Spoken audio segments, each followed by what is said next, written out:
Welcome to the Hollywood Outsider, an award-winning weekly entertainment podcast. In this very episode, we're going to go off script a bit and look at many of the things we just wish Hollywood would stop doing. Could be story issues, casting, cliches, awards, whatever it is. This episode is simply titled Hollywood. Let's just stop. Now, let's go finish that sentence. My name is Aaron Peterson. Joining me today are my fellow host, John Davenport, not here. Amanda Sink, not here. Troy Heinrichs, are you here? I mean, I have to be, I guess, right? Otherwise, it wouldn't be a show. Somebody's got to show up, and we got a pinch hitter coming in. Please don't declare anything because apparently that's a thing with baseball players right now, Brian. But Brian Williams is coming back from the whole of past. I am virtually running in from the bullpen like Charlie Sheen in Major League. Nice. To that Wild Thing music. So. Well, hopefully you won't end up with AIDS by the time this is over. So, are you guys... Is that wrong? I don't know. That's probably too far. Wouldn't be the first thing I caught through a podcast, but... I mean, Charlie Sheen is in Hollywood, right? Charlie Sheen, just stop. Yeah, let's just stop hiring out. Let's just stop hiring him. Hey, we should say next week we are going to Batman Up. It's an episode dedicated to the Dark Knight, the new Batman, the emo My Chemical Romance, Fall Out Boy haircut wearing Robert Pattinson Batman. And reviews just came out and they're pretty stellar. So it's not getting Zack Snydered. Yay! Nobody seems excited. I'm excited. I think this is cool. I'm just trying to figure out when to get a ticket to go. That's my problem because as soon as possible. That's fine. My kid made state for basketball, and so we're doing basketball all weekend. So I'm like, when am I going to see this movie before we record next week? Thursday night. Go Thursday night. Yeah, those are sold out. No, they're not. They're not sold out yet. They added so many showings. There's 2 people in the theater I'm going to. 2. I'm not driving an hour to your theater to see the show. I'm going to see it at my theater where it shakes my ass when I sit down. So you don't feel like it's worth the trip to come hang out with me for 3.5 hours, however long this damn thing is? Plus the hour there, plus the hour back. That's a lot of time devoted to you. Yeah. That's a quarter of the day dedicated for Aaron. I mean, Brian might even be able to get there faster, and he'd have to fly to get there. That's what I'm saying. Well, Brian, I definitely want to say thanks. Brian is literally calling in last second. Amanda was going to be here, but she had something happen. 30 minutes past the last second. Came in with less than a half an hour's notice. So we really appreciate it. Even if, he of course is going to use the microphone. It's going to irritate the hell out of me when I edit this, but I appreciate you showing up anyway. You know how anal I am. Well, I know whenever basically, I know whenever you politely say something like, hey, if you want to do this, that's code for, man, we need some help. Yeah. You telling me he actually says that in polite status? To Brian. I haven't heard that in 10 years. I have my sensitive moments now and then. He's got a tiptoe now and then. So he just doesn't know when. So he just tiptoes all the time. So that is so factually accurate. No, it's my pleasure to be here. It's good to be back with you guys. Yeah, you haven't been here in a while. Santa Claus, but that was kind of rehashing old stuff. So I don't remember when the last time you were on the show. The 10-year probably? Nah, it's about every 6 to 9 months. Yeah, it is. And Brian is our resident cruise director, by the way. He's a travel agent now, and he's the one that put together the whole cruise for 2023. So if you're interested in that, we'll talk about it a little bit more later. Yeah. We'll come back to it for sure and plug it a little bit. It's the only reason he's here tonight. He had to get his, one hosting duty qualified before the cruise show. That's how you get the discount. Right. That's right. Well, guess what? This whole show is one topic, which is great, Brian, because you had to do literally no prep. You can just name 3 things that piss you off about Hollywood, and I think you got this covered. Awesome. Minimum effort. Isn't that Deadpool's thing? Minimum effort? No, yeah. If you're dyslexic, it is. Yes. Yeah, is that what it is? Okay. Our podcast topic is simple. Hollywood, let's just stop. Now, you could insert your own conclusion to that statement, like, Hollywood, let's just stop acting like you never really enjoy making out with your co-stars. We know that's bullshit. Some of you do. Let's just stop. But it could be cliches, story points, actors, ideas, cutting out awards that might be important to an award show. Whatever it is. Spoiler alert. What do you think Hollywood and entertainment should just stop doing? Now, we each got to come up with 3. Brian, I'm sure you can wing it. You'll come up with something. If not, go scroll down and pull a listener's comment and use it for yourself. That's fine, too. I'm sure he can probably make it up because you and I will talk forever so Brian will have plenty of time in order to come up with something. Yeah, exactly. Yeah, I'll go third, and that's fine. We'll start with Troy, and then we do have a lot from listeners. And the reason why we're just going to make this the whole show this week is because next week's Batman. We've got a film festival coming up. We just wanted to do something fun and relaxed for an episode. So Troy, you start. What's the first Hollywood Let's Just Stop? And then we're going to talk about it. Well, I'm sure this one won't surprise anybody listening to the podcast, but Hollywood Let's Just Stop having 22 episode series of network television. No one needs it. No one wants it. Maybe the people working on the show want it, but nobody that watches it wants it. We want basically a good, solid, cohesive story. Cable has proven that the 13 episode model works. Streaming has proven that the 6 to 10 episode model works. The only one that doesn't work is 22. It's why the ratings after the winter break specifically drop significantly from what they are in the fall, because people are like into the TV mode. They're like, yeah, 9 episodes, boom, boom, boom, boom, boom. And then they forget about the show, and then nobody comes back in February after the Olympics. So let's just stop with 22 and let's make more content so we can have 800 shows on TV at the same time. Jesus, man. I don't need more shows. Even if you cut them down to 10 episodes, I don't need more shows. I just, no. We still got to fill the time. I mean, they got to make the money. I get that. But how much of that is really just your time? Like, you don't have the time for 22 episodes. It's my time. It's my time down here. So Troy's going to do the Goonie version of this. And he's like, I don't want this no more. Hey, it's my name on the damn bucket. Okay. That's true. So shut it. That's true. That's your name on the bozo bucket. I agree though. I don't really know anybody that needs that anymore. I mean, Grey's Anatomy, how many episodes? I mean, I know it's been on like 19 years, but how many episodes is that then? I mean, they used to do extra episodes. They used to do 24 for Grey's Anatomy. I don't know if they still do or not, but why are they in real time? For a long time. It must be. What's the point? I don't understand. What's the point? Full surgeries happen like literally every minute. That's stupid. I don't. They do silent countdowns when they die. To your point, back in the day when there was, you had cable that really wasn't much of the, it had a few shows, generally speaking, across 25, 50 other channels. You really, most of your shows were still on network TV. And so they had, the quantity of shows wasn't there. Well, now there's so many different avenues to keep one person's attention. Man, people just can't hang for 22, 24, 26 episodes a season anymore. And they sure can't remember whatever the storyline was.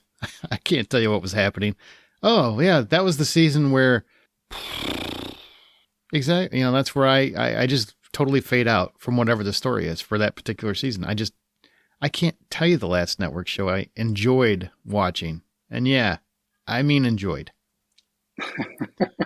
Podcasts or not, I just don't enjoy 22 episodes of anything. Just so much TV. So much TV. Well, my first one is Hollywood. Let's just stop cutting categories out of the Oscars just because you don't think it's jazzy enough. If you can have those stupid musical numbers, I think you can award the people who did the real work, the ones that actually made the movies happen. It's supposed to be an award for the entire technical achievement, not just whoever's going to be garnering your ratings, which doesn't seem to be doing it anyway. So reward the people that are actually doing the work. And, I had a stunt category. Now, I'm going to play devil's advocate. I can understand. Nope. I had to accept your 22 thing. You have to accept my Oscar thing. And then we move on. That's how this works. I accept I accept that we need a stunt category. Yes. But I mean, at the end of the day, they are trying to produce a television show. So if the television show isn't drawing in the viewers and the ratings are dropping, the television show has the right to adjust what it shows as part of the show. They didn't cut out the categories. They just decided not to air it. The categories still happened just in the pre-show that wasn't on TV, right? That's the way I understood it was going to happen. I mean, the way that they're supposed to be doing them is that they're actually going to present them earlier in the night before the show actually starts. So no viewer is going to see it. And then what they're going to do is they're going to, apparently now, because they got so much flack about it, they're going to actually intercut the winners into the ceremony. So at that point, then just have them as part of the ceremony. Well, it'll be whittled down and everything else.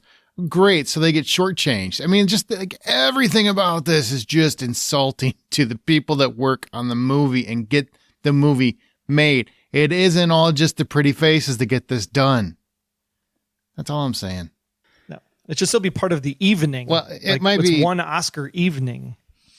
They're knowingly cutting things out specifically of the actual award show, and it's the Oscars. I mean, I don't watch it just so I can see somebody's freaking hair or their dress. I don't care about any of that. Most of the people that are watching it, you are in the very, very small minority with that, though. Do you think that? Do you think so? Because everybody I talk to about the Oscars, man, they want to see the awards. How many pre-Oscar fashion shows do you see? There's no pre-Oscar CGI artist. There should be, shows. Cartoons running around.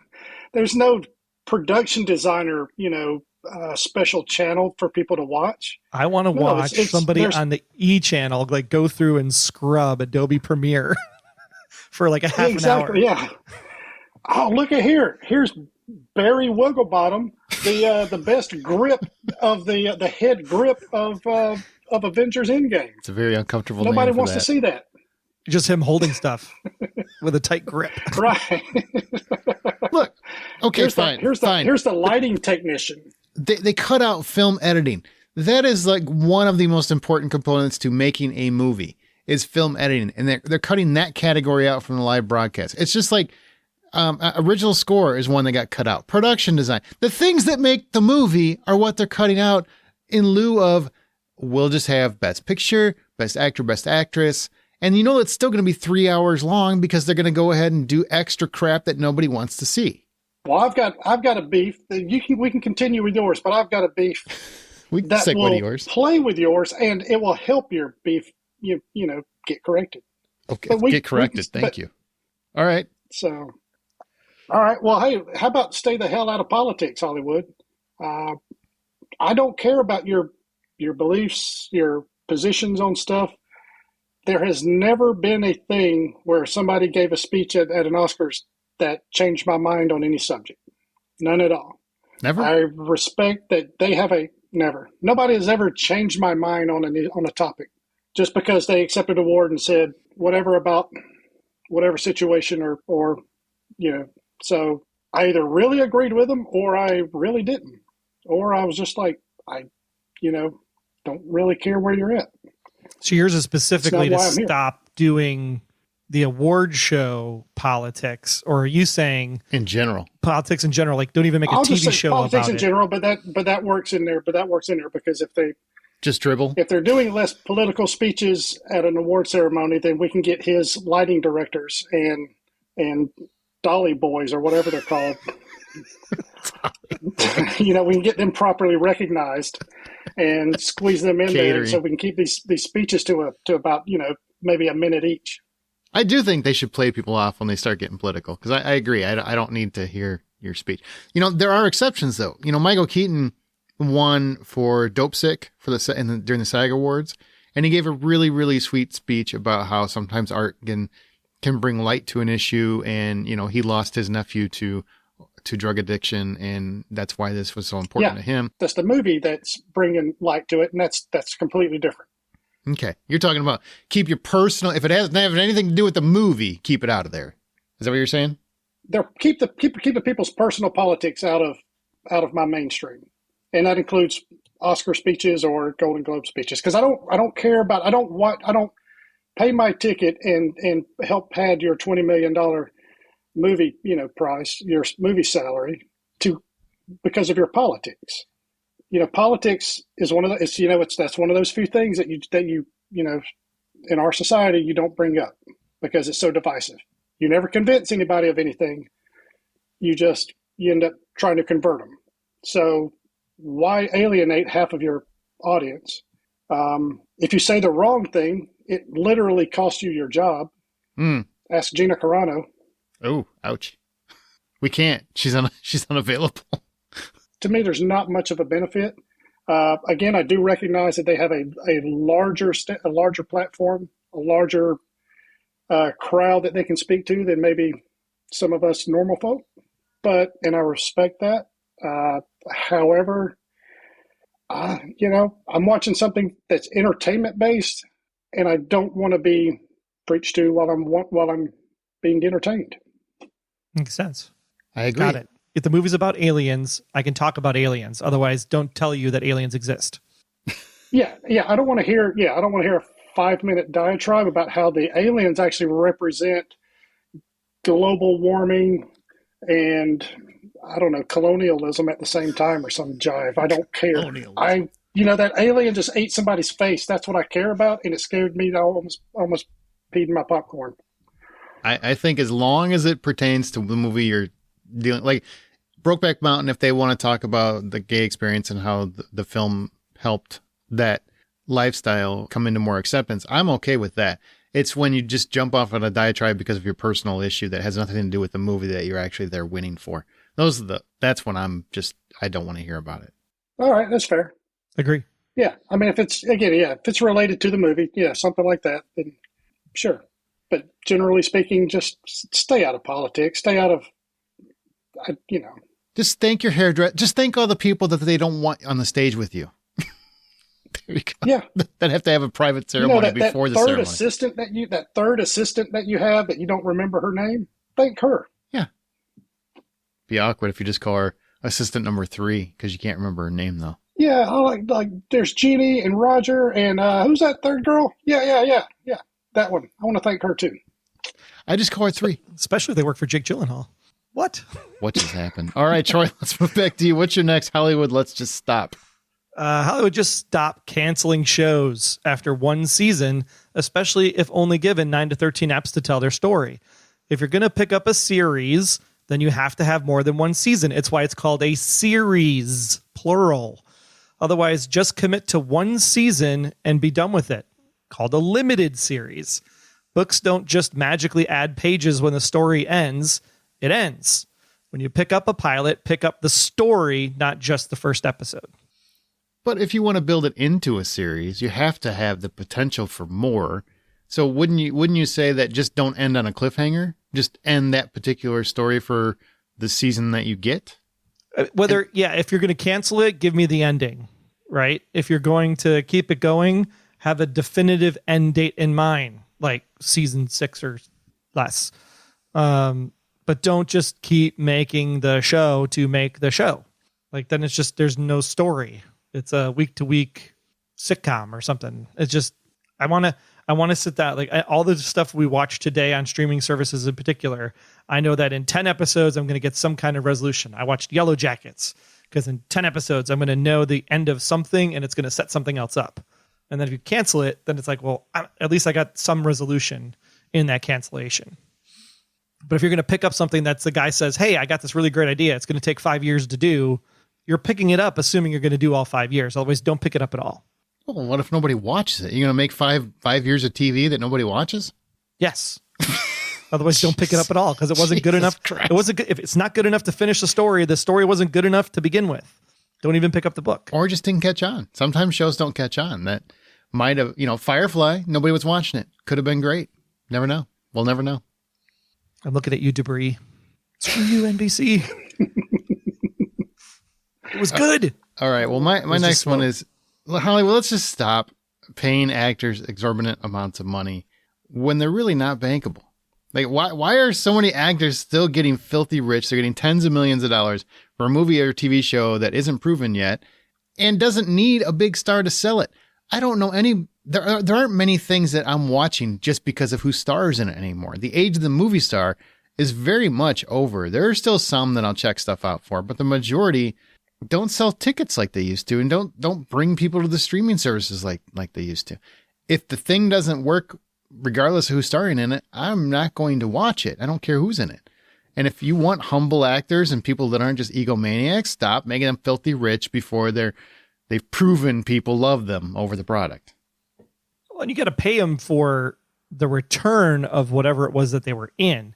You don't have to pay them 65. Like, there's millions and millions of dollars. The crew gets a pittance of what those salaries are, of what those expenses are. Well, yeah, but to our conversation earlier, nobody's coming to see it because of the the CGI director and I understand that, but I don't dolly. think people are coming to see it because of the leads as much anymore either.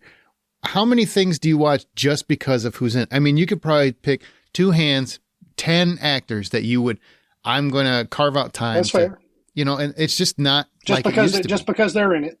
Yeah. Sure. Now it's more like the ideas because there's so much content out there. It's what kind of stories being told? What kind of show is it? What kind of genre is it? Like that's this, and horror sells. Ain't nobody ever been, there's hardly ever a famous person in a horror movie, you know, or if it is, it's Devon Sawa. You know what I mean? It's somebody who was famous in the 90s. Or Jamie Lee Curtis. No, yeah, you go easy on Jamie Lee. All right. She's, I'm just saying she's back. She can do whatever she wants. That's right. She's earned it. I mean, I went and saw the American Underdog because Zach Levi was the lead. Okay. You're the only one that saw that because Zachary Levi was the lead. And because Kurt Warner's story was an interesting story. That part I believe, but Zachary Levi is the lead. It's just you. It's just you. I saw the box office. Trust me, it's just you. You might have been just you that saw it. I saw it, but I don't know. I was if only paid two for it. people in the theater when I went and saw it, but it was also 5 weeks after it Gotta started. prove my point. I mean, it's one of those things where, like, I get it. If you're Tom Cruise still brings in people, whether you like him or not, you know, there are still definitely some actors that bring people, and Ryan Reynolds is still popular, Jennifer Lawrence, Leonardo DiCaprio. You know, there's a bunch of people that still bring people, put butts in seats. But majority of them do not. Chris Hemsworth. I love Chris Hemsworth. I think he's a great actor. He hasn't had a real hit movie except for Extraction on Netflix. I guess you can count that, but I think it would have been just as popular no matter who it was. But as a box office draw, he isn't one. He isn't. Outside of Thor and the Marvel universe, he's not. He just doesn't put butts in seats for whatever the reasons. So why does he get tens of millions of dollars? You know, I mean, it's just, you've got an entire Have crew. you seen those abs? I guess I'm paying his personal trainer then. I mean, you can make the case for people like The Rock because his movies always put butts in seats, but there's a lot of these high, quote unquote, profile actors that, you know, just are getting millions and they don't really do much. Yeah, they should do it like the NFL contracts where you get a per game bonus, per movie bonus or whatever. That's like your base salary for doing the movie. And then only when the movie does well do you get the kickers for all that millions of dollars you want. Well, they have, Granted, they have a signing bonus too in the NFL, but the signing bonuses are also pushed out, you know, financially. So we could have like the studios, your major studios. I guess they're like the football teams, and they can sign however many. I guess whatever they can pay however much they want, or we set a salary cap, or yeah, there we go. We get a salary cap, actor salary cap. we work. Each studio only gets hundreds of millions of I dollars or guarantee you whatever. the studios would go for that. Screen But, Actors hey, you know, Guild, look, Screen you Actors know, Guild well, becomes the They already NFL have Players back Union. end points. They already have profit participation, which is kind of what you're talking about, which is a movie is a huge hit. They get a percentage of the gross profits. They already have some of that stuff.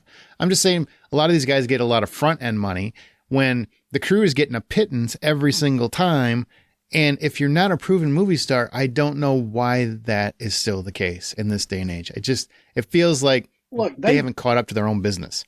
Yeah, but they push people on us like crazy. Oh yeah. They push people. And it doesn't always work out. Ask Taylor Kitsch. For about 4 years, he was in everything, and everything he was in freaking tanked. And the worst part is I like just about everything he was in. But yeah, he's not a, you know, they try to push people and make them stars, and it doesn't always work out. And sometimes it does. I mean, there's a lot of others that Lily Sobieski was in every movie for about 4 or 5 years as well. Then you can't find. She's probably working at Hardee's at this point. Yes, that's where she gave me my sandwich last week. Yeah. She did. She makes a great chicken biscuit. All right. You know? Enough on mine. Brian, what do you got? All right. So, and it doesn't matter if it's a movie, if it's a series, it doesn't matter. just because you have a man and a woman as leads, do they always have to have some sort of romantic connection? Can they just be coworkers, be friends, be colleagues, Yeah. be partners? Does it have to be sexual tension between the two of them? I mean, Billy Crystal like ruined that for everybody between him and Meg Ryan. He was just like, but he's guys wrong. and girls can't be friends. He's wrong though. Yeah, but every single there was a series I'm watching, or I recently wrapped up. There's only 2 seasons of it. I don't want to say it because I don't want to, but there's sexual tension between the 2 characters, and they're the 2 kind of co-leads of the series. And it worked in the sense that they weren't able to act on it.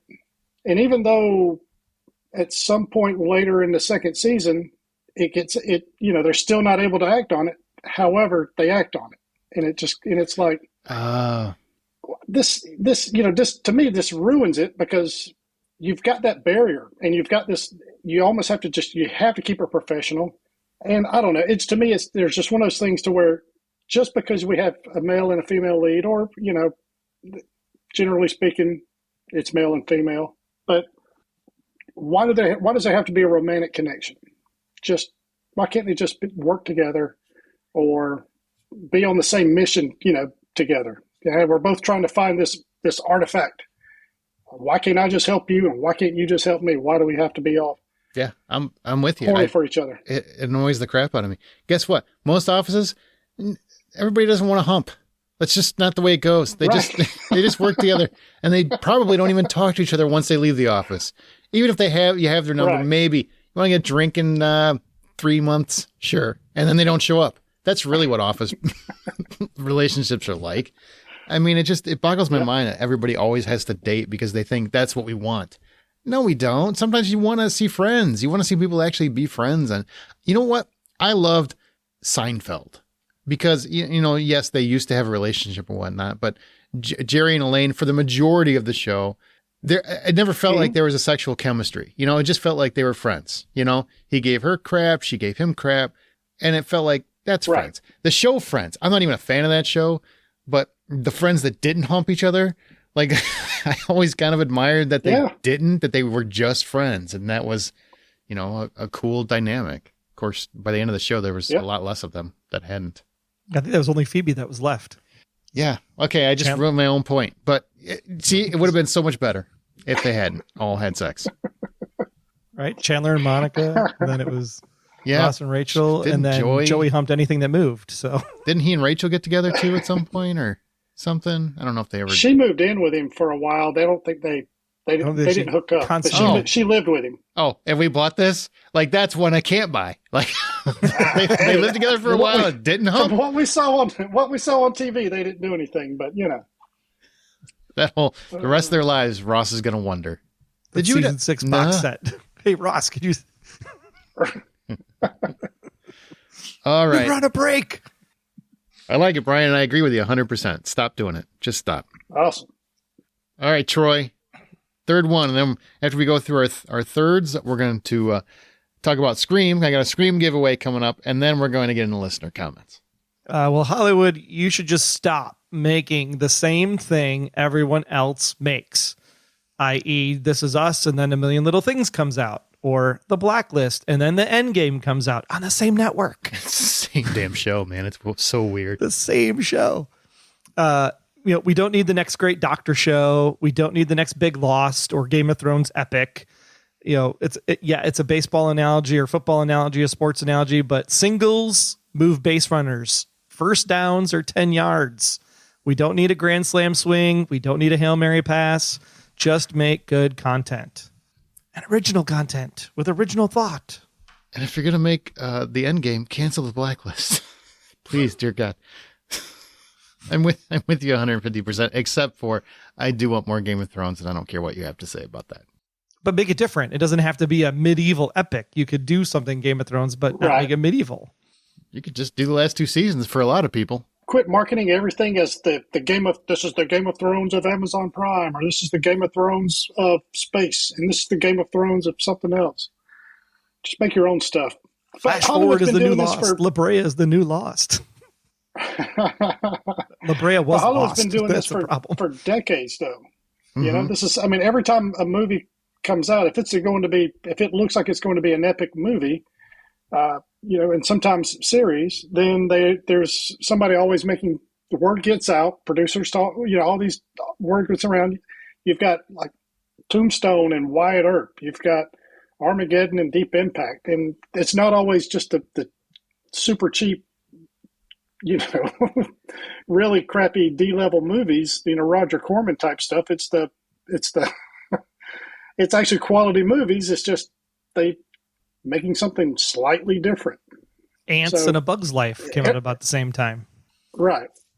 So it's one of those, it's like they say in sports, it's a copycat league, you know? Mm-hmm. Ooh, we went back to a sports analogy. I like it. Somebody's got to, you know, add some testosterone to this podcast.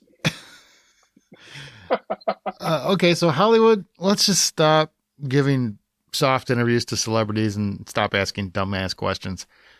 Tom Holland, what happened at the end of Spider-Man? He can't tell you. It's a dumbass question. Stop it. No director or actor is ever going to give away the end of their movie or their TV show. They're not going to do it, so stop asking. They do it in every single celebrity interview. It drives me batshit crazy. Can you tell us what's coming up? No, he can't. He or she absolutely cannot. No one does. You know what? I ask everyone the same. I ask everyone one question when I interview them, and that's, why did you get into filmmaking? Because nobody ever asks it, and I can't for the life of me figure out why. You're talking to people that are involved in filmmaking. Why are you doing it? Jesus. There we go. Ask some relevant shit. That's all I'm asking. So we can't ask them how it ends. We can't ask them what they're wearing. We can't ask them what they've dressed in. Who did their hair. Have real conversations. If you're going to interview them, I mean, sure, I get like late night talk shows. They got to be cutesy and stuff. But man, all these red carpet interviews and whenever they're promoting everything, it's literally the exact same questions and they all suck. It's hard. Agreed. Yeah. It's difficult to watch. Those red carpet interviews would be so easily solved if we had Editing 101 with Tommy from Studio A. All right, Brian, your last one before we move on to what listeners had to say. All right. This is just for the filmmaking aspect. Anytime, just stop parking, like stopping the car and getting out of the car like a half a mile away from the front door of a house or a building or the meeting place, whatever. You ever notice how, like, whenever a car arrives, they never pull up close to the door? They park like halfway down the driveway and walk a half a mile up to the house or the building or whoever they're meeting. Just drive up to each other and park. What is wrong with that?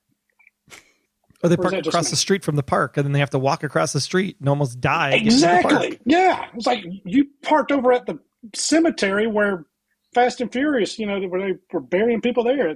You know, you're walking all the way to Arizona. What the crap? They have a funeral. Pull up to wherever you're going. Why do they do that? They have a funeral and they never park next to where the person's being buried. I'm like, man, I drive up to the freaking plot.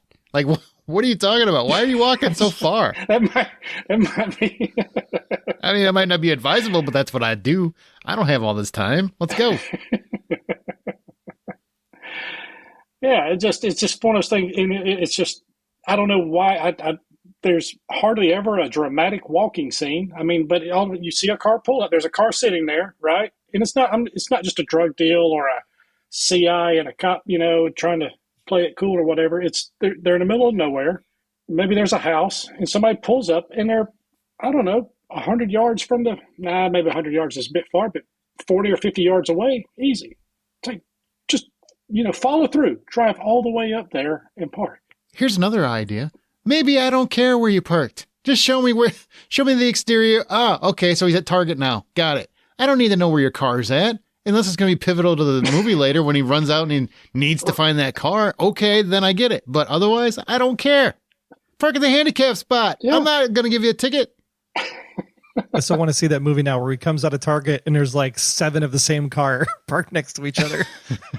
Right. 7 El Caminos all lined up. Try to get into each one, starting each one is like, it won't start. The bad guys are still trying to get through the barrel of toys that fell on Target. That's funny. that and start saying bye to people. I mean, I can go all day on that kind of thing. You know, those little, oh God, those are just, that kind of stuff really, really, really annoys me. Go to the show a character going to the bathroom if they're on an all-night chase, please, just so I know they're not going to get some kind of urinary tract infection. It just makes me feel better. Stop having people drink out of the cartons because it just pisses me off. Nobody really does that anymore unless you're a savage or you live alone, in which case, you know, then you probably should. Or you just claim the orange juice is your bottle and they have to drink the other one. Wow. Right. Spoken like a dad. That's my orange juice bottle. My name's on it. Don't drink it.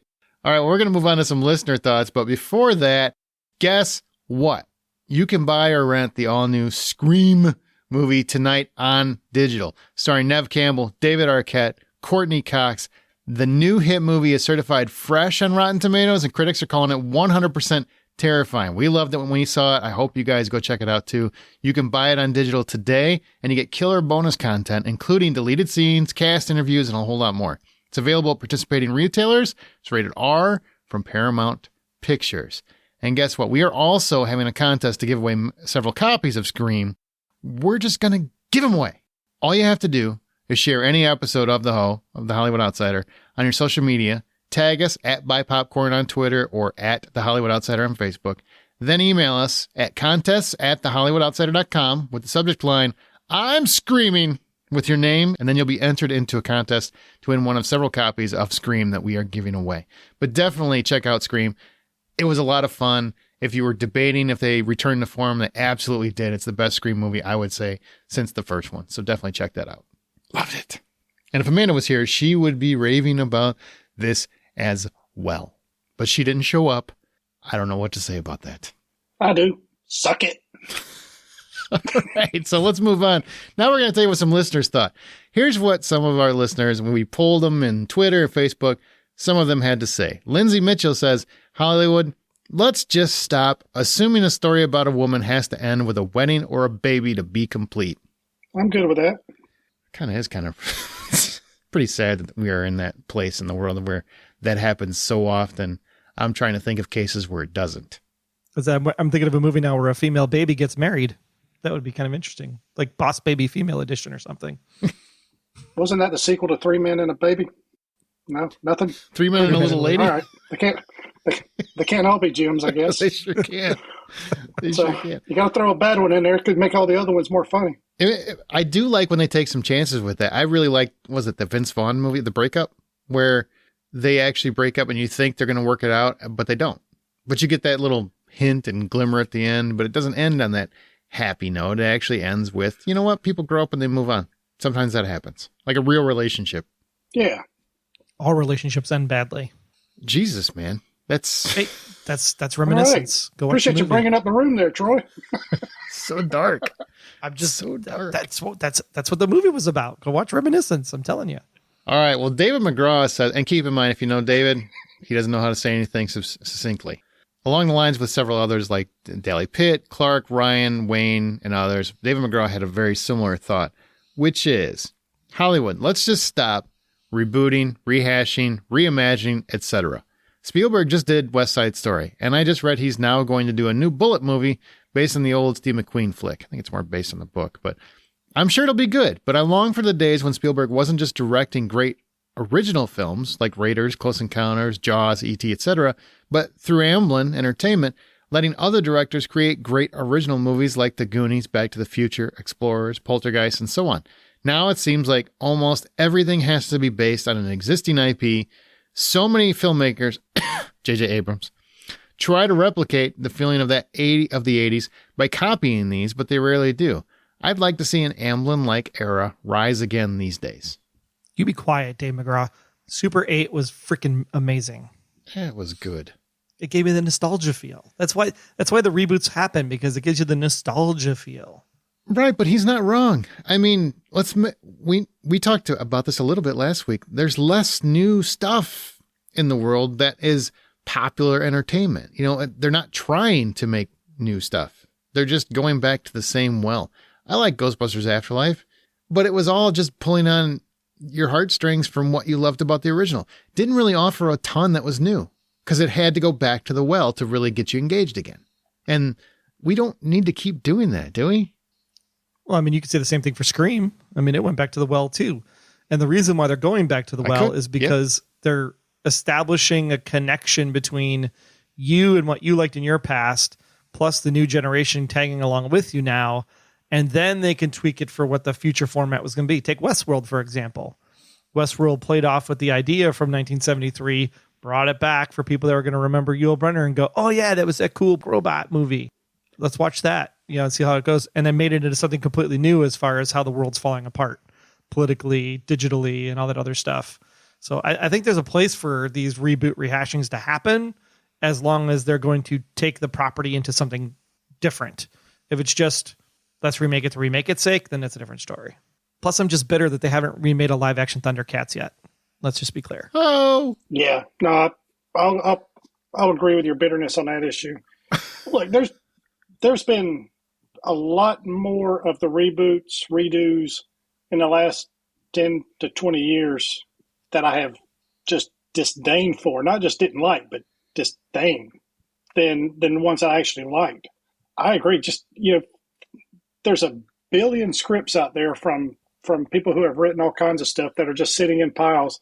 Find something, hire some different writers, say, okay, look, we got something here, but we need somebody to make it better. You don't have to just redo Goonies or Red Dawn or whatever. You don't have to do any of that. What made them great was because that was the right movie at the right time for the right audience. It's just, you can't recreate that these days. So leave them alone. Bullet was great because it was a chase scene that you'd never seen before back in the 66 or 67, whenever it was. That's what made the movie. The rest of the movie, look, I've watched the movie a dozen times. Mm-hmm. And there's a lot of things wrong with that movie. It is not really that good of a movie. It's still one of the best car chase scenes of all time, even though they use different car sounds for the different, like a Dodge for the Mustang type of stuff, and the same hubcap falls off a few times, whatever. There's little nitpicky things about it. There's no way that either one of those cars could survive that car chase, but it's a fun car chase to watch. And it was, at the time, really never seen before. I have no interest in it. I literally have a Bullet poster right there by those golf clubs. Oh, well, that's cool in a podcast. I'm sure everybody can see. Right next, right behind him. He does. Right My God, you do have a Bullet poster. Confirm. You do. We can confirm that is accurate.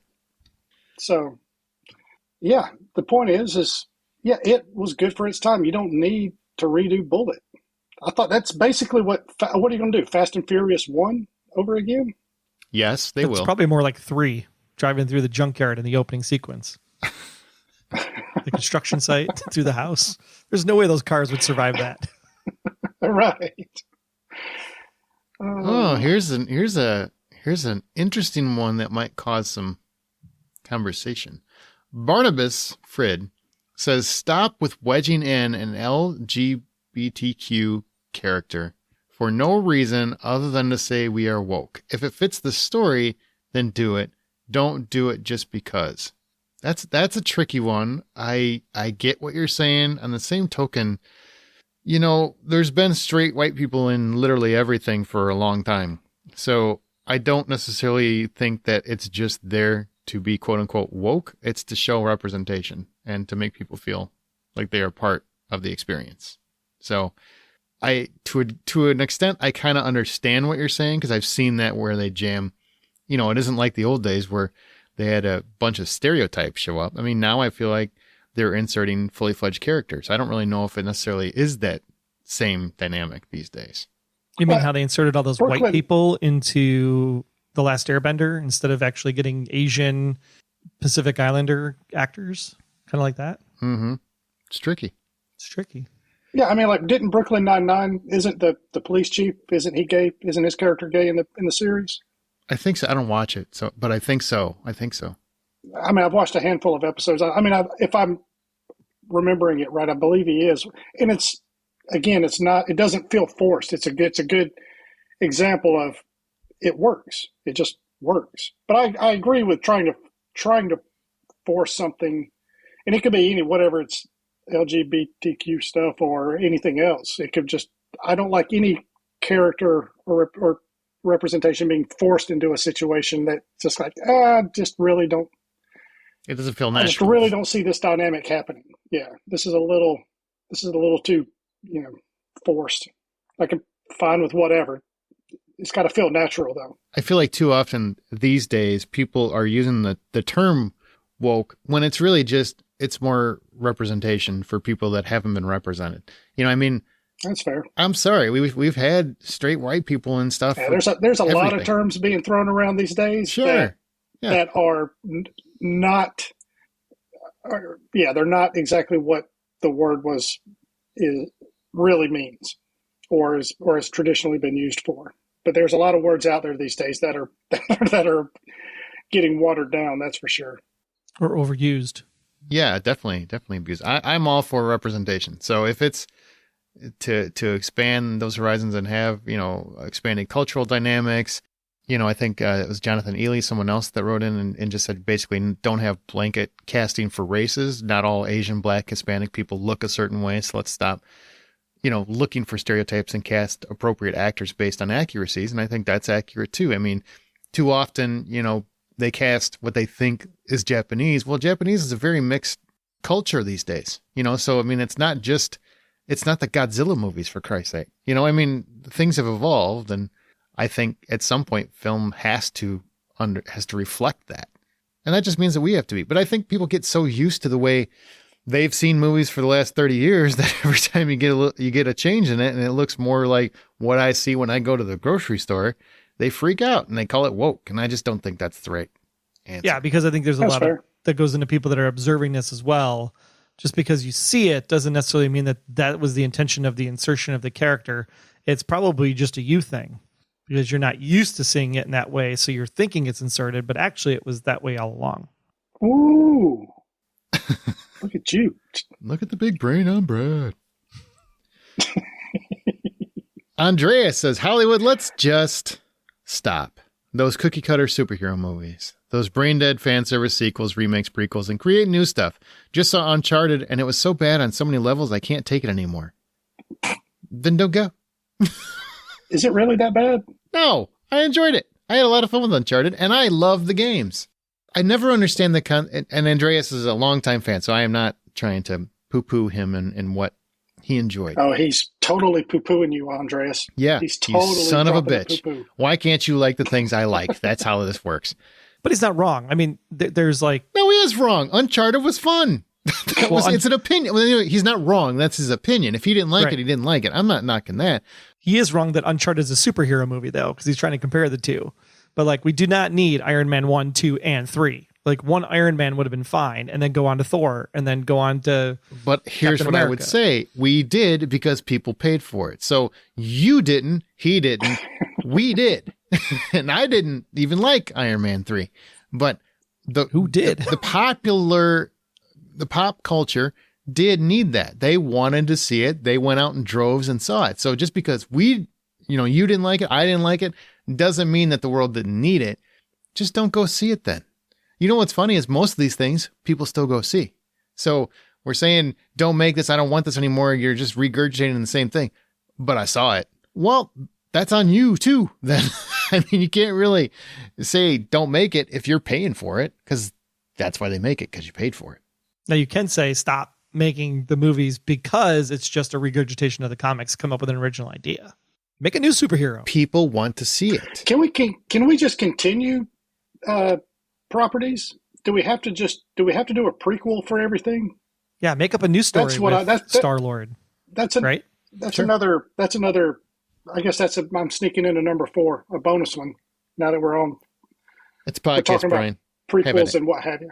Yeah, is prequels. Why is it you have? Oh, we started something. It's good. We got 2 seasons or 2 movies. That's good. Now let's do a prequel. I don't need backstory. I don't need massive backstories on how they got to stuff. Like Yellowstone is good. I'll be honest with you. 1883 is actually better. That I really like that. It is you don't need to watch the first 5 minutes of any episode of Yellowstone to follow what's going on in 1883 on Paramount. I might check it out because that's the only reason I haven't watched it, because I thought I'd have to like It stands alone. It is good. Tim McGraw is amazing. Faith Hill is great. The girl that plays her daughter is amazing. A little bit too much voiceover stuff, but other than that, it's a very good Western. Sam Elliott is Sam freaking Elliott. That's all I need to know. That's the exception to the rule. I'm just sick of, like, Boba Fett is they ruined one of the best characters they ever had in Star Wars. They ruined this freaking guy. It's not exactly a prequel, but it kind of is. It's like, okay, well, they went back to show how he miraculously gets out of that sand monster pit thing. That's ridiculous. To me, it's just a prequel. Anytime you have one or two movies and they're hits, and then all of a sudden here comes the third one or third season, and it's a prequel. It never holds up to the rest of it. The only thing I would say is except for 1883. That would not count as a prequel because it happens after the events you saw of Return of the Jedi, so it's still a sequel. But it was a prequel to The Mandalorian. It's a midquel. How's that? It's a midquel. We're just making up shit now. Is that a mid? Jesus. Scream called it a requel. Why can't we call it a midquel? I mean, you know what's true is that they've made a ton of these prequels, and very few of them are very successful. I mean, for every Batman Begins, there's The Thing. There's a ton of those kinds of prequels where, well, let's show the events of what happened before the thing that was popular. That's not what people want to see. They want to see a continuation of the thing they liked. That's why they liked it. Want to see a new story. Right. With the same characters you love. Like, I thought that's one of the things that the Cloverfield franchise did pretty well was, even though all three of those movies were tied together, they were all different locations and different events going on. And it was kind of linear, but it was also pretty, what's the other? Not non-linear. Yeah, I mean, it's been a hot minute since I mentioned Station 11, but Station 11, oh, Jesus they established the book, and you got the characters of the book, but there's like an entire globe that dealt with the events of what happened in Station 11. Go tell me a story about what happened in Montana and New York and Miami and all different people. Sure. But it's still in the universe. That would be interesting. Yeah. Yeah. I don't need to know what happened up before. I haven't watched Station 11 yet. It's on my watch list, but all that kind of stuff. I don't need, just because something's a hit. Prequel is just, it's just lazy. And there is a certain thing to be said about the mystery of not knowing how things evolved before then, or how we got to that starting point. I don't necessarily need to know that. More often than not, I don't want to know that. Just, you got me hooked on these characters going forward. This story, maybe this story or this event that these people are dealing with. Let's see how that plays out. It's probably why Fear the Walking Dead didn't take off right away, right? Because that first season or two like answered the what happened when Rick was unconscious, and it's like you didn't need that answer. You just assumed, oh yeah, everybody turned into a zombie. Once you got past that point, then Fear actually turns out to be a pretty good show when Morgan shows up. Yeah, doesn't agree. Stuart better. Stuart Bannerman. You don't watch it. I watched it when Morgan was on there, bitch. When Morgan went on that show, I watched it, and I'm like, I don't care about any of these people. So I like Morgan. He's the only one I like. Garrett Dillahunt and he's your boyfriend. Jenna Elfman I know. Really elevated that show. So he elevates everything really that you watch him in. You like him a lot. I do like Garrett Dillahunt a lot. He's like yeah. So what you're saying is that if he was the lead in a movie, that Brian would actually go watch that movie because he was the lead in it? No, Garrett Dillahunt is not a lead actor. There's too many actors. There's certain actors that are made for supporting roles. John C. Reilly is a great supporting role actor. He is not a good leading actor. Agreed.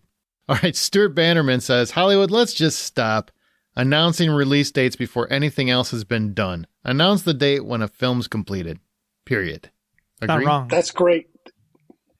Or at least get it like 85% of the way done, right? Maybe. All right. Let's circle back to our where we compare them to sports teams, right? So we've got salary caps for the studios. Okay. Now here it is. We have it. Oh no! I got this. So we have, and this is something. The ratings would blow the doors off the Oscars, the Golden Globes, the SAGs, the Tonys, the Emmys, all of that combined. You have, let's say, 2 years in advance, right? You have a televised studio draft of release dates for these movies, right? They have guidelines for the movie must be at a certain stage in production, pretty much wrapped, close to it, what have you, within just a little bit of completion. You got to have time for post-production and all that, right? And Okay. release and all that. So, but then you have, it's got to be a certain time out, like maybe like 2 years out, but they have some sort of bidding war on certain dates. All right. Warner Brothers, you get first pick, all right, well, we want this weekend for this movie. We've got this in development. We want July 4th weekend. And then they rotate around. I kind of like this idea. I kind of like it. I mean, it's kind of what they Warner do now. Brothers, you sucked last year. You didn't make any money at all at the box office. You get first pick this year. Aw. Yeah, exactly. Maybe, the smaller studios, maybe you've got a way to help them be a little bit more competitive in the draft picks. Maybe it's a random, maybe it's a lottery thing, kind of like the NBA where they draw, they get extra lottery balls to draw out of or something like that, whatever the case is. Again, this is coming up with this idea on the spot. I don't have everything fleshed out at this moment. Well, you're going to have to finish this. Yeah. You're going to have to write it up, and you're going to have to submit it to all the studios, and we'll see if we can get them on board. Maybe Dave Chappelle could do a skit like this, too. But that's something that could like draw up anticipation and they have to say that, okay, we want this weekend. However, this is the movie that we're putting on this weekend. So we want July 4th weekend, but we're putting Spider-Man 12 on there. I like it. So, but only one studio gets it at a time, so you only get one new release every weekend? Is that what you're thinking? Or two or whatever? Yeah, generally speaking, yeah. You're rolling the Then dice. If you want to pick the same weekend as somebody else, I mean, you got to go up and prove that you got the better competition, I guess. And again, that's one of the details. Maybe you can, exactly. You can pick the same one, but maybe you can't have. Maybe you've got certain level studios, right? You're in a certain class, A class, or something like that. Your major studios, and you can't have more than say two of those on the same opening weekend, right? So this way, again, it makes it kind of fair in a way. It spreads them all out. They're not all crammed in summer. It's not 3 movies are being released this weekend in every weekend from May through beginning of September. It's 3 different movies I've got to pick from for, there's something special. There's something special about these weekends now. And they're kind of spread out more throughout the year. It's not just Christmas and summer anymore. January has a profitable month. February has a profitable month. I like it. I got this. Just put me in charge, damn it. You know what? Give me one more week. I'll figure it out. You got it. Next one, Paula Francine says, Hollywood, let's just stop shaky cam. Makes me nauseous, and it isn't helpful to any story. It's helpful to Cloverfield. No. Yeah, look. That Cloverfield made my ex nauseous. Yep, exactly. I did not like it in Cloverfield. Born Identity. It wasn't Born Identity. It actually started in the second one, so it was like Born Supremacy or whatever. They're all the same. Yeah, but Identity was a lot smoother. The action flowed a lot smoother, and then they started doing shaky cam in the other 3 movies because Paul Greengrass loves it, and I hate it. I can't tell you the last time I saw a movie with handheld cameras that look good. It looks realistic. Yeah, and that I can't see what's going on because I feel like I'm the one getting my ass kicked because I'm on the ground rolling around. Woo, yeah, that's fun. I hate watching my friends' videos when they're on vacation and they're holding their cell phone camera as you're bouncing, riding on the back of a 4-wheeler or something. Whee! Or you're just walking down a street going, hey, look at this shot. We can't see it because you're bouncing all over the freaking place. Can't stand it. Yeah, but if it's found footage like Blair Witch or Cloverfield, I mean, it's intended for that style versus like, I just want to use it. That's different. It still doesn't work great. And usually found footage works when, the cameras, like Paranormal Activity does it great because a lot of those cameras are stationary. They don't necessarily move a lot. Right. That's why I don't mind it as much. But when a movie does constant handheld camera stuff, it is exhausting. Paul Greengrass he's a fine director, but I hate that style. It just annoys me. I really can't tell you how many times I wish I could see many of the movements that are happening in Bourne movies, But unfortunately, it's so quick cut and shaky cam, it's hard to even tell. I know he kicked that guy's ass because the guy looks very sad on the ground, but I didn't really That's see why it. the one scene you see out of every Bourne movie, the one clip that you see is him jumping from the ceiling or from the roof of that one building into the window of another building, because it's like the smoothest motion of any of those movies. Yeah. And I get it. It's supposed to, this feels visceral. It feels real. Yeah, it really No, pisses it me doesn't. off. It feels nauseous. But then you wouldn't get Hardcore Henry. Hardcore. Yeah. But see, that was, I mean, at least I understood why they were trying, like, I guess that's the difference maybe. Found footage, they're trying to give you that reality. They're trying to say, person's holding the camera, person's filming it. It makes sense for the story being told. Hardcore Henry, it's supposed to be told in the first person. That's the whole point of it. You're supposed to be seeing it like you're the person. I guess the thing that really pisses me off is when it's a movie that has nothing to do with any of those things and it just does that. And it's like, why? I want to see a movie, not whatever the hell this is. I want to actually see what happens, not, just get jarred left and right and shooken up. And basically I'm a pepper shaker. Like, that's not what my dream is, to be a pepper shaker. Here's my recommendation for those types of movies. If that's what they want to go for, from here on, do like they did back in the 60s and 70s, where the movie starts out in letterbox form, right? In the big widescreen version. Then all of a sudden, before you know it, boom, it's full screen. The black bars have disappeared. You don't even realize it. You can do the exact same thing with a shaky cam. You start off, okay, we're running down this sewer, boop, boop, boop, boop, boop, and it's shaky. We round a corner, then we meet up in this little chamber. We're trying to figure out what's going on. Everything kind of slows down for a second. The shakiness stops. They go through the next door to go on for whatever it is they're running from, and it's smooth the rest of the way. You could, you've established this is kind of a first-person type of format type of deal, and then you can just, not make people seasick from there on. So the real question is he actually talking about it, or am I just assuming he's talking about it?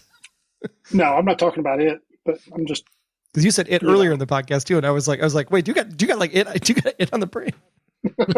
it's just random shit popping through my head. That's all. I don't have a deeper meaning at all. Well, that we know. I'm very shallow. Wow.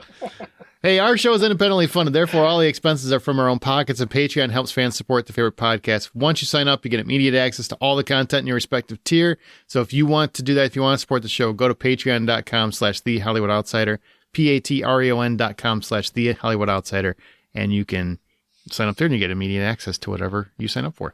Now, Mark Andrew says, Hollywood, let's just stop with the 5 to 10 logos of production companies that play before openings just to have the names of those same companies in opening credits. Amen. Agree. Hell, You get to be in the credits or the logos, not both. I don't know. I'll pay you $20 million to help out with your movie. I kind of want some recognition. Brian's like, put my yearbook photo up there. I don't give a shit. That's right.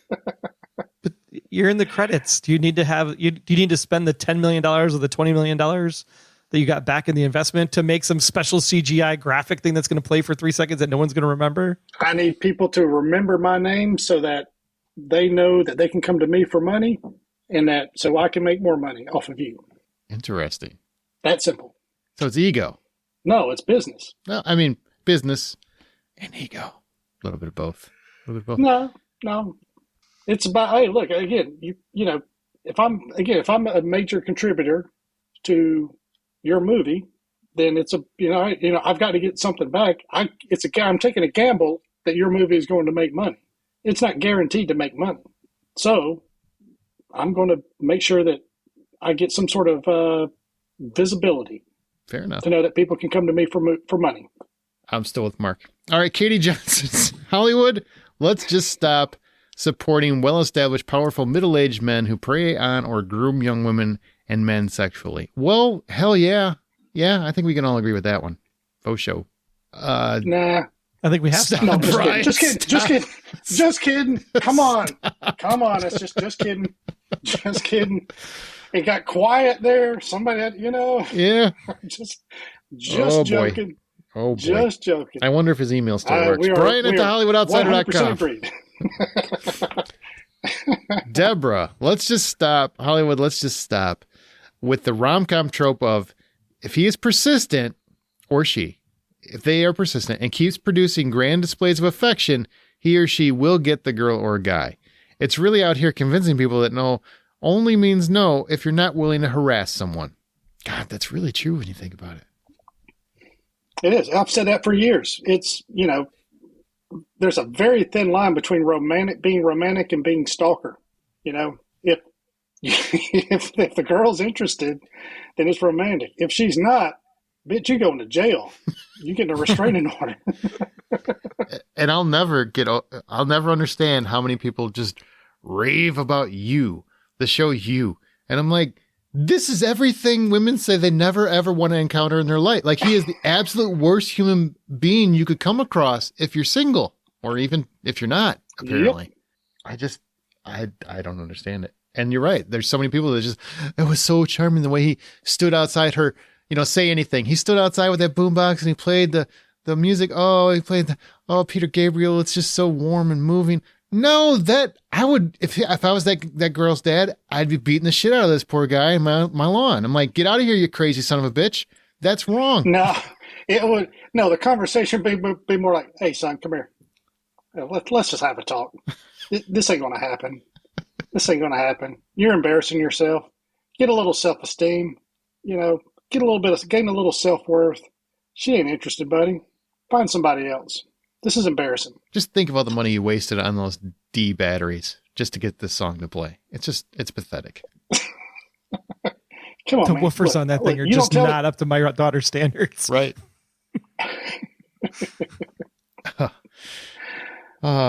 Teller Seaver, Hollywood, let's just stop with the 2.5 hour movies. It's not always necessary, especially if you don't pace it right. Man, I can't tell you. One of the things I love about going to film festivals is because, usually an independent film, they don't have a lot of money. So they really tighten their scripts up. They tighten their films up. They're hour 30, hour 40, something like that. They're lean, they're crisp. The story gets to the point. And I usually love the story because it's so tight. But for whatever reason, Hollywood just keeps fluffing and fluffing and fluffing. And it ends up 2.5 hours, 3 hours. I mean, The Batman might be fantastic, but is it 3 hours fantastic? That's a long time to not pee. Yeah, if you break it up, like A Quiet Place and A Quiet Place 2, you get 2 movies out of it and make twice as much money. Just saying. Yeah, there we go. Business. Great. Now we can write off the podcast. Thanks, Brian. I think if you've got 2.5 to 3 hours worth of material, then fine. I mean, you're talking Lord of the Rings stuff, you could probably add another hour or two to that, and I'd still be fine at 14 hours or something. But some of these movies seem to be stretched out more than what they really should be, or series even. Even some of these series, that are 13 episodes probably could have been much better at 8 or 9 hours, something like that. Mm-hmm.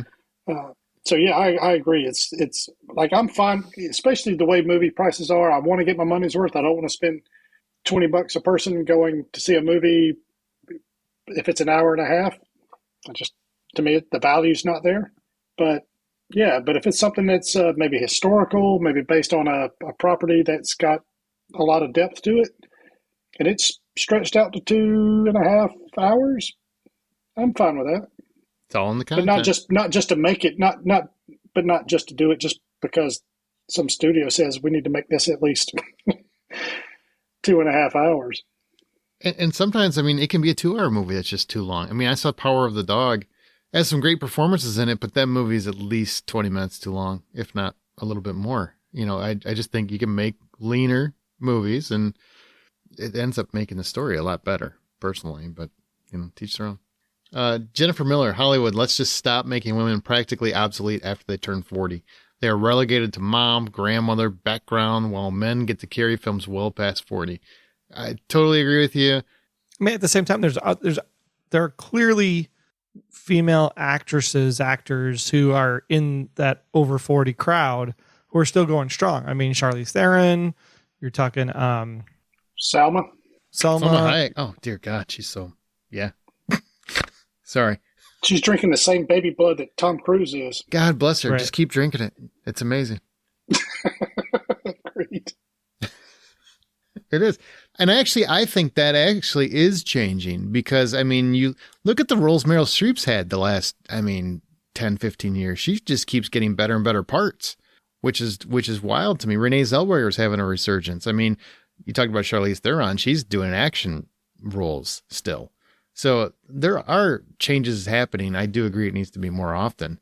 But, Robin Wright, she was in Wonder Woman. She's fantastic in that. Felicia Rashad. Oh, yeah. Felicia Rashad. Yeah. She was on This Is Us recently. Oh. Was she Now, playing? granted, she was playing Beth's mom, but, I mean... Well, that's kind of going against the point then, Troy. Damn it, man. Yeah, but she's also, 60-something, maybe 70 years old? I mean... Oh, she's got to be 75 at Yeah, least. you're not casting her as an action hero. She's kind of... you're not... Yeah, she's not... Yeah, she's not doing the John Wick remix. she's... I would watch Felicia Rashad as a John Wick remake. I would watch it. There'd be a lot more scolding involved before all the murder. Right. Politeful scolding. Okay. So then we're going to jump in. Let's see. Billy Axel Foley, Hollywood. Let's just stop with the nostalgia. Give us new stories. Nostalgia is the thing right now. We've talked about this for the last several episodes. It is really, I think it's becoming a problem where, we're relying a little too much on nostalgia. And yeah, but it's a finite, there's only a finite supply. We've already plowed through we ruined the 80s. Now it's the 90s turn. We're into the 90s. Yep. Yeah, we're into the 90s. We get to 2000s, it's all over because all they had in the 2000s was reality TV. Let's remake Survivor and Amazing. Wait, they're still on the air. Never mind. Oh, think of the. Yeah, can't they're not do going to that. have any nostalgic stuff coming out in like 20 years. Nothing. That'll be just disappointing. All right. Ann Golden. This is us still. This was us. This will be us again. Ann Golden. Hollywood, let's just stop fake eating. Nobody really eats or drinks, and it annoys me. The worst fake eating I've ever seen is The Big Bang Theory. It's bad on everything, especially when they drink coffee, because it's always like that empty coffee cup you know is empty. You never see coffee in it, but they keep sipping at it. But on the same token, when they eat for real, because there are some shows where that's hard on the actor, because if they're going to do like 15 or 20 takes, man, They spit it out every time. that's brutal. I would imagine that would be brutal. Yeah. Even as somebody And who I've likes seen food. I've seen a lot. Yeah, I've seen a number of interviews and behind the scenes stuff where it's somebody that's eating that bite of a sandwich or drinking that beer or something, and they have to do that take 17, 25 times. And it's like, hold up a minute, this is, let me purge, Let me purge. Hold on. Got to make room for the next 15 takes. All right. And lastly, Rita Agrila. Hollywood, let's just stop. I would like for people in movies to lock their cars after they park, like every living person does, as well as their doors. Just lock stuff up, man.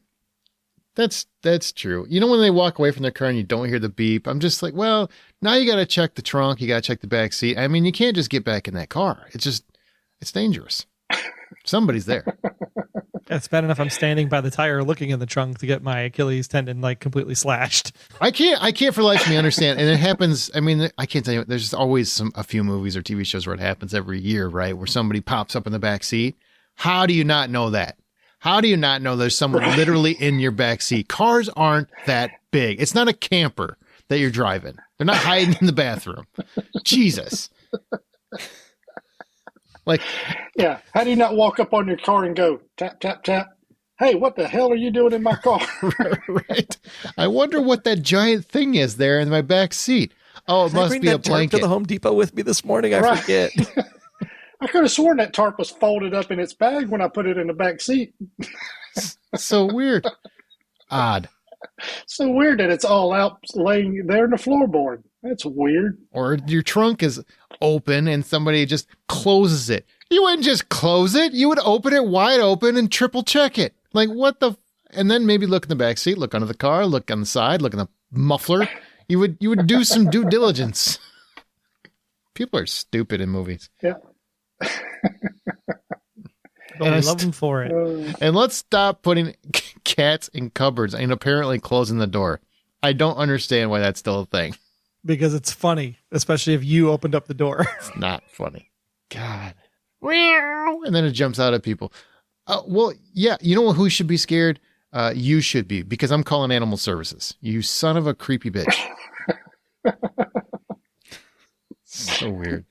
After he gets the cat off the lawn. I hope there's cat poop in your coffee cup. Because God knows how long that cat's been there. Right, it's just been waiting.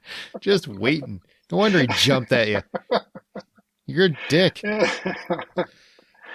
All right. Well, anything you want to mention, recent film or TV recommendations, Troy, that you've seen recently you want to mention?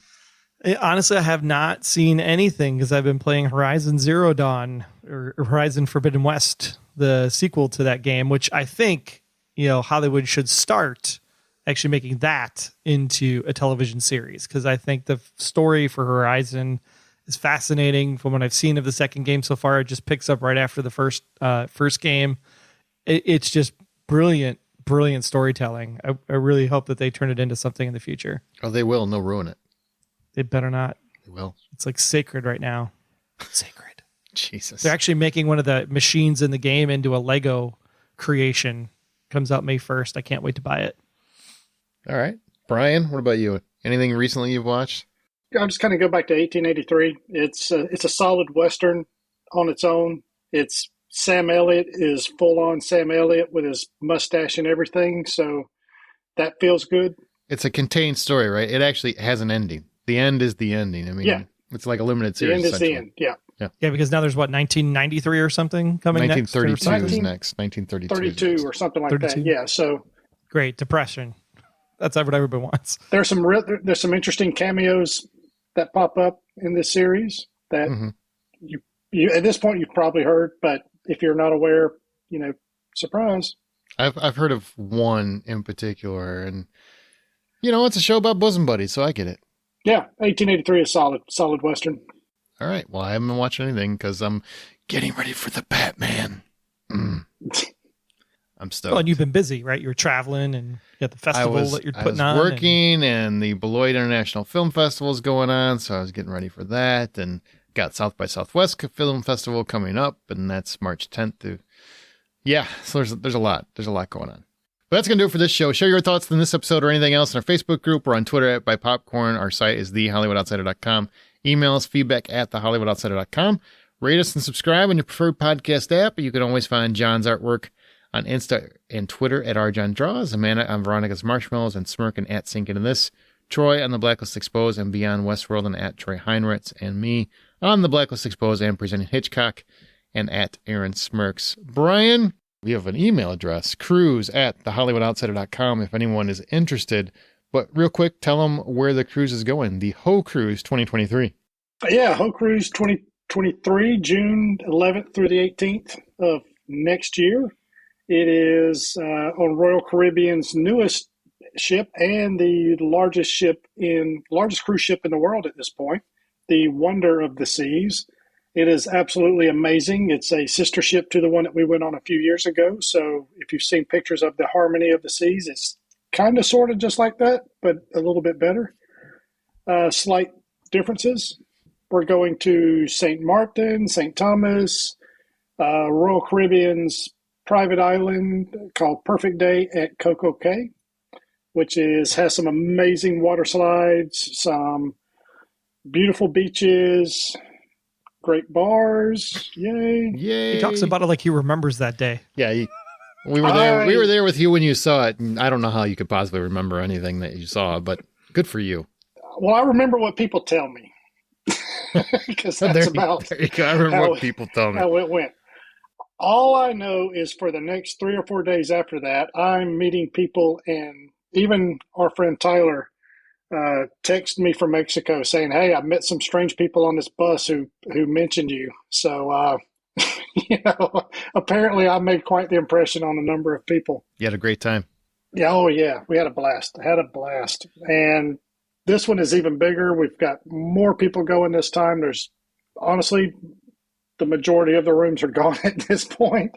We're down to just a handful of rooms. And if you are interested in going, do not wait. Do not wait. Do not wait. Get in touch with me just through the group. Cruise@thehollywoodoutsiders.com is the easiest one. You email us and we'll get it to Brian, so he'll get in touch with you that way. There you go. Yep, definitely check it out. It's going to be a good time, and keep in mind, just because it's a whole cruise doesn't mean you're hanging out with us the whole time. It's only like we'll have a couple meetups as we go. They'll always be on cruise days. There won't be anything we'll report, but exactly, it's your vacation. Yeah, you do what you want. You show up or don't show up. Exactly, you interact or don't interact as much as you want to. All right, well, that's going to do it for this episode. And remember, the next time you head to a theater, probably to see The Batman, or stream comfortably from your couch watching old Batman movies, buy popcorn.